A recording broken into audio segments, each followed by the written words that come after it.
السلام عليكم ورحمة الله تعالى وبركاته. تحية طيبة، اللهم صل على محمد وعلى آل محمد الطيبين الطاهرين. شوف، ملي تكون تناقش مع شي واحد ما تجاملوش، ما تكذبش عليه. داكشي اللي تيقول الا ما عجبكش هذيك الساعة رفضوا ليه وعطي وجهة النظر ديالك المخالفة ليه. الا كنتي تتبنى افكار عكس ما يقوله، لانك الا سكتي ليه السكوت علامة الرضا، وتيقول انك تتبنى نفس الافكار وغادي يحكم عليك من خلال هذيك الافكار. عشت واحد التجربة هذه 20 سنة مع واحد الصديق، كانت كتعجبني الاخلاق ديالو، انسان متزن، بونكتيال، الا درتي معاه الموعد تيجي في الوقت، ناضي، كان تيقرا مزيان، متفوق تبارك الله وداك الشيء. لكن كان تيتبنى افكار اشتراكيه ديال لينين وستالين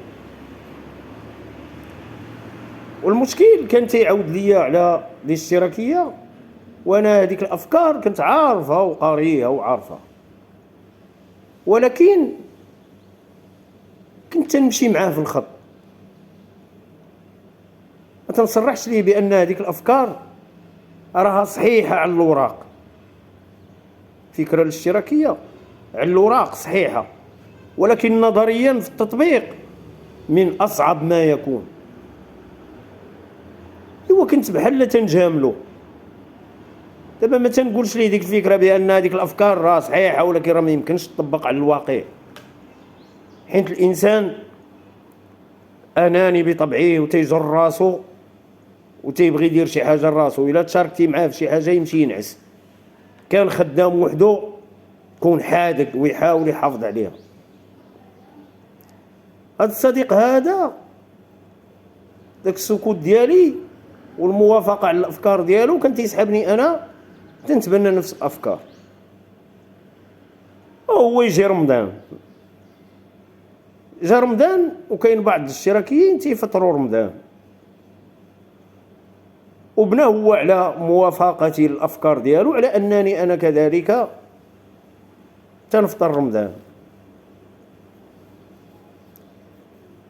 ايوا لقاني في رمضان هو يقول لي واش مازال ما تغديتيش؟ هو متيقن بانني ما دمت وافقت على الافكار ديالو انني انا كذلك. جاوبته جواب استنكاري، قلت ليه مازال. قال لي ويلا تغدى. قلت لي يلا سيدي مشينا. انا بغيت غير نعرف هذاك الجو هذاك، ما عمرني شفتو ما عمرني عرفتو. ايوا دخلنا لواحد الشومبر سيدي، الناس دايرين القميله ديالهم، كي دخلت حاطين الطبسيل مجموعين عليها شي 5 ولا 6، مبقيتش عاقل عليهم، هما يقلبوا ديك القميله. قال لي يلا السي فلان يلا وصل يدك وتوكل. قلت له يا ودي بطاطا ما تناكلهاش، بغيت انا عنسلت عليه. وكانوا هذيك الساعه تيعطيونا واحد السحور تنتسحروا به تنشريوه الحي الجامعي. ايوا شديت هذاك هو يعطيني واحد السحور، قال لي هاك هذا السحور سير. شديت داك السحور ديتو درتو في البلاكار ديالي حتى الفطور، واستغربت من ذاك الامر. هذاك الشيء علاش الا كنتي تتناقش شي واحد في شي فكره معينه وكنتي انت ضد الفكره، اجزم معاه وبين ليه باش ما يبنيش افكار عليها ويحدد لك شخصيتك في واحد الاطار اللي انت ما تنتميش ليه. وتحياتي، سلام، الله يبارك.